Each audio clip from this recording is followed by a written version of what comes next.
In this video, we're going to look at Parametric and Global EQ on the Headrush Pedalboard. Hey guys, this is Dr. McFarland. Thanks for checking out my channel. And today I really want to dive deep into going over the different kinds of EQ that we can have on the Headrush Pedalboard and also the Headrush gig board. So let's start off with a clean sound. And I was kind of messing around with a little Tweed Princeton here the other day. So what we're going to do, a lot of your EQ is going to be whether you have the on axis or what kind of microphone you have. But once you've picked, a decent sound and you want to shape it a little bit more, then we can definitely do that. Let's put an 87 on here. And let's go ahead and crank up the volume just a little bit. Okay, let's see what kind of sound we got. Alright, so it's going to be pretty crunchy the more you turn it up. So just keep it down. Okay, let's make it even cleaner. Then we can go and check our output.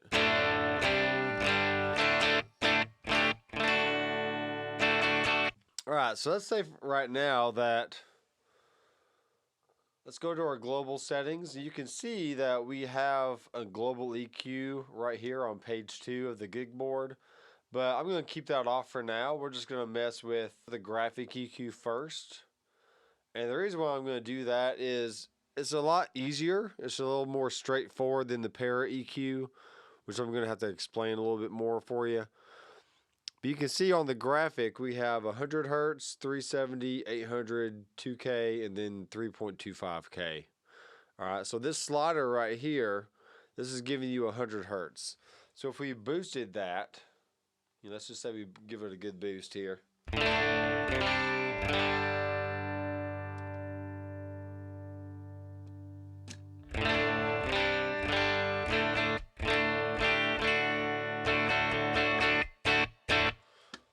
And I'm actually going to change my amp.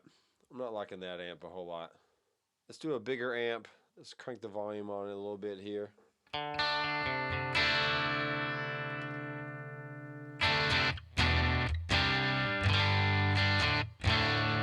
Alright. This will work. So we got some low end boosted. And here it is without the EQ. And we can add it in there.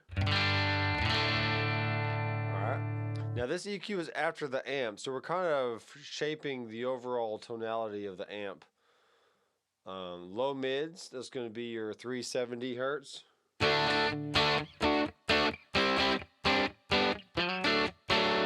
Alright, so if you feel like your sound is a little thin, you want to roll up the low mids. That's where the power of your guitar is. Really any of the mid-range, but really the low mids is a good spot. Okay, upper mids, that's going to be a little bit more 800 Hertz. Alright, you're going to hear a little bit more of a bark kind of sound out of that range. The upper mids is like the 2K. They call that the presence frequency. It has a very nasal sound to it. It helps things stick out in the mixer really well though. And then your highs is 3.25.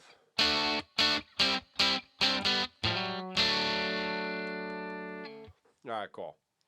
So that's what the graphic EQ does. And there's a lot of good presets in here. So first of all, let's do this. Let's go ahead and crank the amp up. And then, okay, let's check our output. Okay, sounds good. So let's just say, for example, that let me go to a brighter preset. And the great thing about presets is you can really learn what each frequency is doing, and you can see it visually as well. So we're boosting some high mids and some highs. We're cutting some low mids and other mid-range frequencies, and also a little bit of the lows. So bypass that.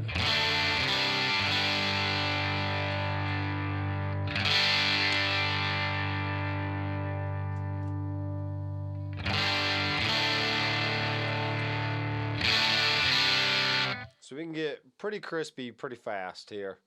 And the next one is called crispy. So we're once again cutting some lower mids and boosting some high mids and highs. Okay. Let's just do one more. Here's a darker.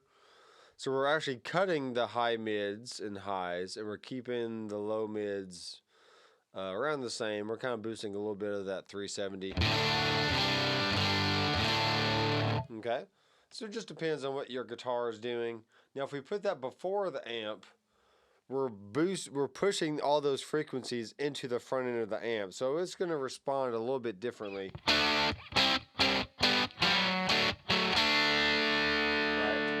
Bypass it.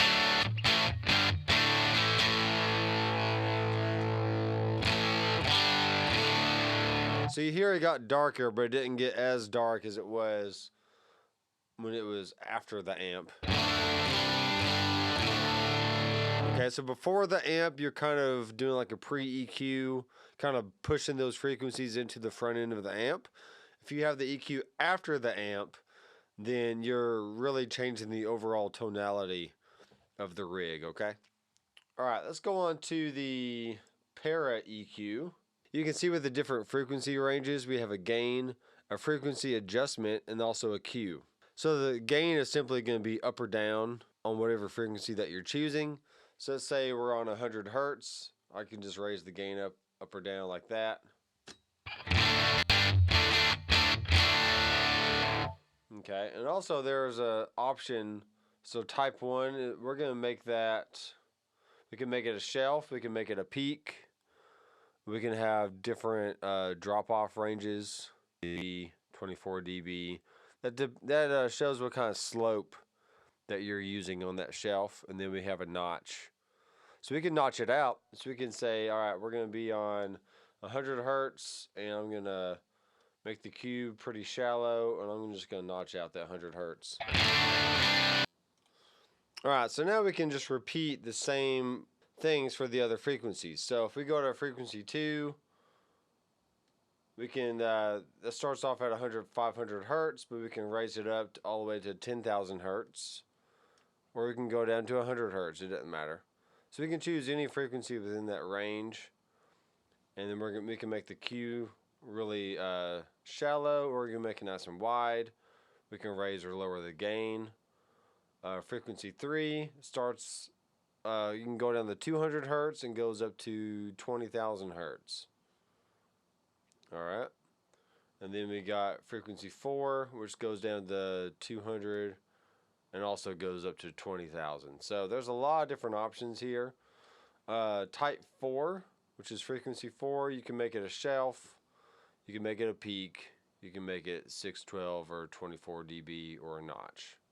All right, so let's do a little something here. So let's just go with the same frequency range as we did before. So let's keep that at 100. Now, one thing that's great to do with a parametric EQ is to make the Q really shallow, boost the gain, up pretty good. And now we can take our frequency and we can roll it back and forth and try and find maybe some extra low end somewhere that you're not really hearing.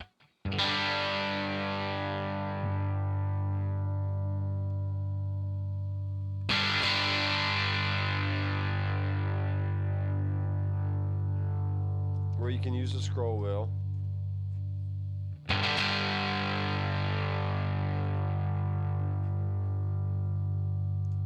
So I'm kind of listening for like a big bump in volume on some frequencies here.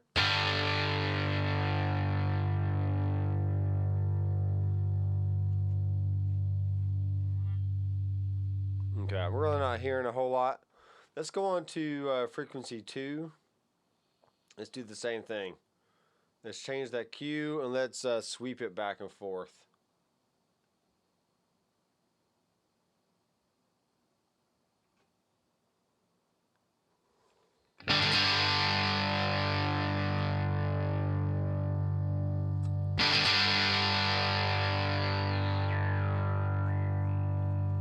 hear the sound going up and down?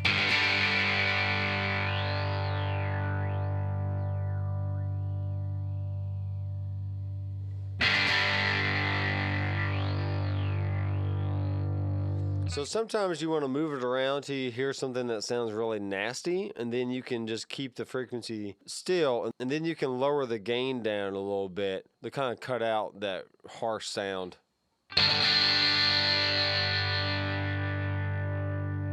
Alright, so to me the 4K range was kind of harsh, so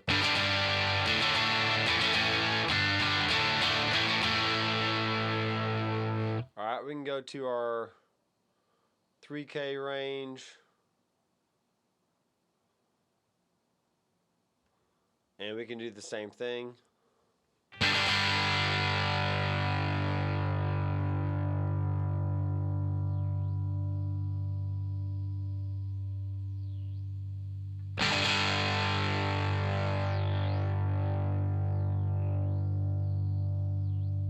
So once again, we're only getting most of our sound coming from this, upper mid to higher mid kind of range. Anything past that, we're not getting a lot of guitar signal. Not as much as this range down here. So maybe we can just keep the 6K boosted a little bit.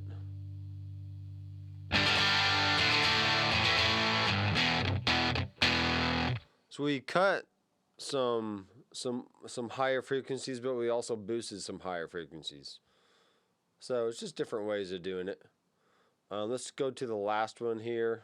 Let's boost the gain, and let's actually make this let's make it a small shelf here, and let's raise the EQ up.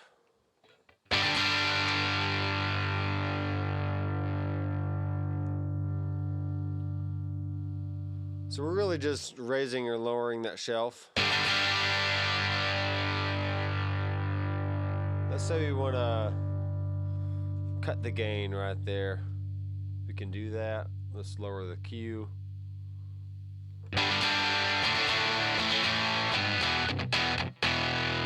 Alright, so there's a lot of different options you can do with that. And then the last thing we're going to look at is the global EQ. And what I did the other day, I went through and I found where it was a little bass heavy for me, so I cut that out.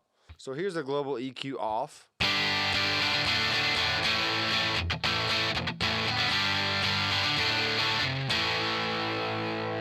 And here it is with it on.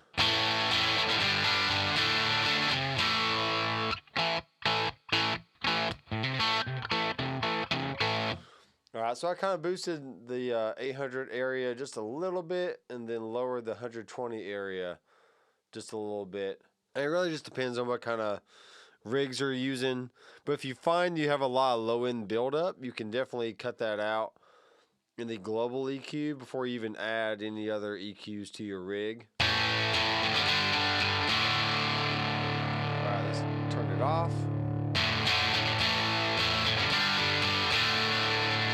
And let's say it thins it out too much.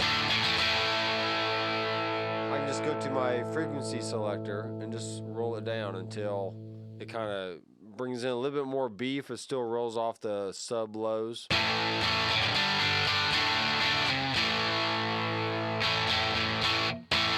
Alright, so that's how I would use the Para EQ, the Graphic EQ, and the Global EQ just to help shape the sound of a rig. So be sure to go in and utilize the presets that are available, at least until you kind of train your ear to what different frequencies sound like. And that gives you a good starting point to then go in and kind of tweak around different frequency ranges. It kind of gets you a little bit closer to the sound that you're hearing in your... I am Dr. McFarland. I will see you in the next video. Keep rocking. So if you want to see great content all in one place, be sure to check out drmcfarlandstudios.com.